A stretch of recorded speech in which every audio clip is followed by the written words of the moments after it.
పరిపాలన మీద తన ముద్ర వేసుకుంటున్నారా రోసయ్య అనే విషయం మీద చర్చిస్తున్నాం. నరసింహారావు గారు, భాస్కరరావు గారు చాలా స్పష్టంగా ఇది ఒక సంకేతం పంపుతుంది, ఐఎమ్ హియర్ టు స్టే అనేటువంటి సంకేతం పంపుతుంది అని అంటారు. మీరు ఒప్పుకుంటారు దానికి? ఆ విషయం వీరు కూడా ముందు చెప్పి ఉండొచ్చు, కానీ అప్పుడు కాన్ఫిడెన్స్ కలదు ఎంప్లాయీ అక్కడ ఉన్న అఫీషియల్స్ కి. వాళ్ళకి ఈయన ఉంటారని గంభీరంగా చెబుతారు. సంవత్సరారెడ్డి గారు లాంటి వారు పర్మనెంట్ గా ఉంటారని కూడా చెబుతున్నారు, కానీ వాళ్ళకి ఆ కాన్ఫిడెన్స్ కలవాల. మన సోనియా గాంధీని కలిసి వచ్చి ఈయన ఈ మార్పులు చేసి పెద్ద మార్పులు. నరసింహారావు గారు, అసలు ఏం జరిగి ఉంటుంది అంటే సోనియా గాంధీ గారు ఇక్కడికి వచ్చిన తర్వాత yes mister Rosaiah you will continue, మీకు ఏ మార్పులు చేసుకోండి అనే సంకేతం వాళ్ళు స్పష్టంగా ఇచ్చారా? ఆ మాట చెప్పుంటారంటారా, లేకపోతే నువ్వు బాగా చేస్తున్నావని విన్నాను, government is doing very well అని ఆవిడ అంది కాబట్టి ఓకే నాకు ధైర్యం ఉంది పర్వాలేదు అని ఈయన అనుకున్నారా? ఏం జరుగుతుంది? ఆమె చెప్పుంటారు, ఈయన అనుకుంటారు. అసలు ఏం చెప్పుంటారో తెలియదు, కానీ అసలు ఏదో చెప్పుంటారు. ఖచ్చితంగా సంకేతం అందింది ఆయన ఆమె ద్వారా కానీ మిగతా నాయకుల ద్వారా కానీ. ఎవరికి చెప్పకపోయినా ఎంతో అంత తెలిసినారు కాబట్టి సమరసింహారెడ్డి గారిని అడుగుతా, ఏం జరిగి ఉంటుంది? ఎస్ యూ గో హెడ్ అని ఉంటారా? కాదండి, ఆమె చెప్పి ఉంటారని అనుకుని ఉంటారని అనే దానికి స్కోప్ లేదని నాకున్నటువంటి భావన. ఎందుకంటే from the beginning he has been confident. అప్పుడే చెప్పేశారు that he has come to stay.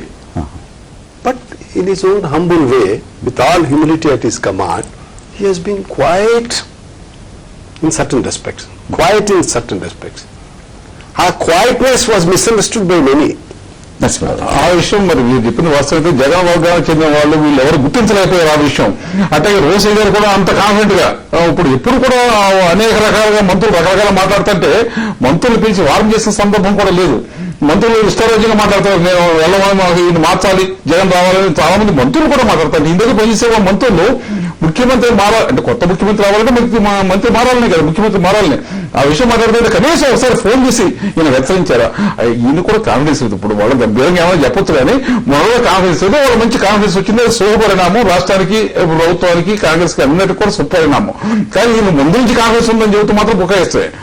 Narasimha Reddy గారు, నేను పేరు చెప్పాను కానీ నరసింహారావు గారు చెప్పినది పత్రికల్లో వచ్చిందని చెప్పారు వారు. వాస్తవం ఏమంటే నేను పేర్లు చెప్పా, ఎవరైతే ఎవరెవరు మాట్లాడారంటారో వాళ్ళే వచ్చి మేమేం చెప్పలేదండి, మమ్మల్ని తప్పర్థం చేసుకోవద్దండి అని చెప్పి నేను వారు చెప్పిపోయిన సందర్భాలు చాటుగా మాటగా వచ్చి కలిసి చెప్పేసి వెళ్ళిపోతున్నారు. అది ఏంటుకో నేను చెప్ప వాళ్ళ గురించి how can I speak for them, but this is a reality. అటువంటప్పుడు మరి వీళ్ళు ఏమనుకుంటారో చెప్పండి.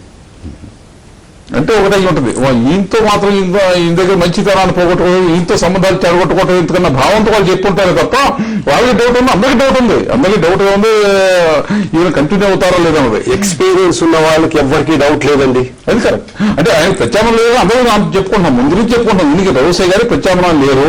అక్కడ కాంగ్రెస్ పార్టీలో మేము ముఖ్యమంత్రి అవుతామని పోటీ పడేవాళ్ళు కూడా ఎవరు లేరుగా. ఇంకా లోతుగా కొంచెం రాజకీయాలు మాట్లాడుకోవాలి కదా, కొంచెంసేపు ఆగి మాట్లాడుకుందాం. ముందు కాస్త అధికార యంత్రాంగం గురించి కూడా మాట్లాడుకుందాం. భాస్కరరావు గారు, ఇది ఏం తెలియజేస్తారు? మరిన్ని స్థాన చలనాలు ఉంటాయా? ఇంకా ఎస్పీ దగ్గర నుంచి ఇంకా మార్పులు చేర్పులు రాను అంటే ఒక 10 రోజుల్లో, వారం రోజుల్లో, 15 రోజుల్లో ఇలా జరిగే అవకాశాలు ఉన్నాయా?